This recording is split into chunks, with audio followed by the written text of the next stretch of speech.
What passions are you holding back?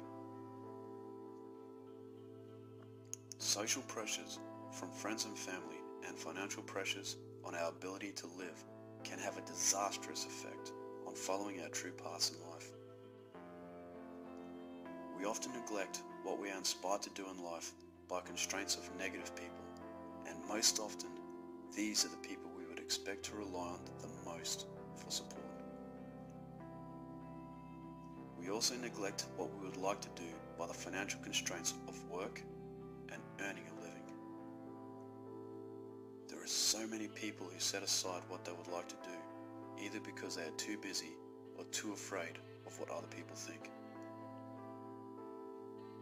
The Booker Prize-winning novelist Penelope Fitzgerald, burdened by the demands of providing for her family without the help of her alcoholic husband, wasn't able to honour her urge to write until well into her 50s. Once released by their permanent separation, this urge proved as irrepressible as a teenager's.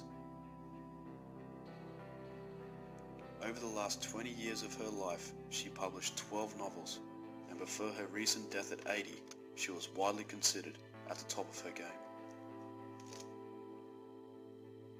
Anna Mary Robertson Moses probably holds the record for stymieing a powerful talent. Born on a farm in upstate New York, she began sketching as a young child and was so intent on incorporating every nuance of her surroundings that she mixed the juice of berries and grapes to bring colour to her drawings. But her ardent sketching was soon pushed aside by the demands of the farming life, and for 60 years she didn't paint at all. Finally, at the age of 78, she retired from farming, allowed herself the luxury to begin painting again, and like Penelope Fitzgerald, was quickly borne aloft by its pent-up energy.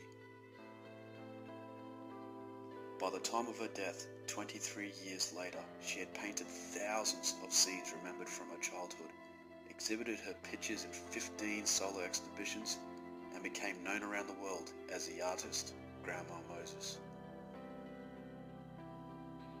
What passions are you leaving on the table?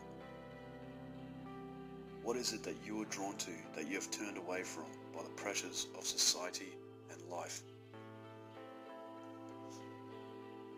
Perhaps you had no childhood passions, but something along the way has sparked an interest. Henri Matisse didn't feel any yearning towards painting. In fact, by the time he was 21, he had never even picked up a brush. He was a lawyer's clerk, and most of the time, a sick and depressed lawyer's clerk. One afternoon, while he was recuperating in bed after another bout of flu, his mother, in search of something, anything to lighten his spirit, put a box of paints in his hands. Almost instantly, both the direction and the trajectory of his life changed. He felt a surge of energy as though released from a dark prison, and seeing the light for the first time.